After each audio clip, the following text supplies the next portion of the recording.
Hey hi friends, just miss అనమాట. ఈ రోజు అయితే వేరే కోవిడ్ వాళ్ళు మమ్మల్ని కొడతారేమో అనుకున్నా. మా యూపీ ఫ్రెండ్ చేసిన ఒక చిన్న దుడుకు వల్ల అసలు ఈ రోజు ఏం జరిగింది అంటే, మా కోవిడ్ మేడం లొకేషన్ పెట్టి అక్కడికి వెళ్ళని చెప్పింది. ఆ లొకేషన్ మా ఏరియా నుండి 19 కిలోమీటర్ అయితే ఉంది. అది వచ్చేసి రుమతి అనే ఏరియా అనమాట. ఇంకా అలా ఇద్దరం కార్ వేసుకుని సమ్మని మా మేడం పెట్టిన లొకేషన్ కి అయితే వెళ్ళిపోతున్నాం. ఇంకా అలా ఎగ్జాక్ట్ గా మా మేడం పెట్టిన లొకేషన్ కి వచ్చి కాల్ అయితే చేసిన. హలో సలాం మామ, సలాం మామ. మామ ఐ మీన్ ఎగ్జాక్ట్ లొకేషన్ మామ.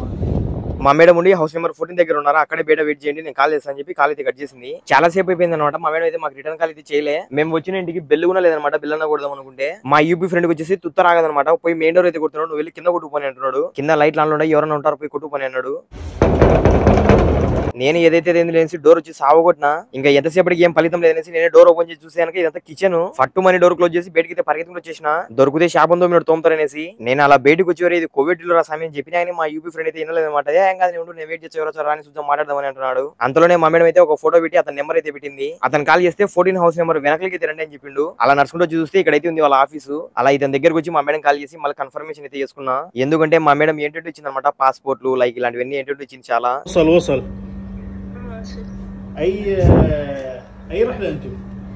ఇంకా మా మేడం ఉండి అతనే అతనికి ఇచ్చేసి అన్నది. ఇంకా అలా అన్ని అతనికి ఇచ్చేసి మళ్ళీ రిటర్న్ అయితే బయలుదేరినాం. మెయిన్ గా చెప్పేది ఏంటంటే, కోవిడ్ కొత్తగా డ్రైవర్ గా వస్తున్న వాళ్ళైతే ఈ విషయంలో అయితే చాలా జాగ్రత్తగా అయితే ఉండాలి. మేడం వాళ్ళు రిటర్న్ కాల్ చేయలేదు లేసి మనం కాల్ చేసి సతాయకూడదు. వాళ్ళు రిటర్న్ కాల్ చేయకపోతే మరి ఎలా బ్రో అంటారేమో. కార్ లో వేసేసుకుని సమ్మాని కూర్చోవడమే అంతే. ఇంకా బొంగు ఇలాగైతే ఉంటుంది కోవిడ్ లో డ్రైవర్ లైఫ్. వీడియో నచ్చితే like and subscribe. Thank you.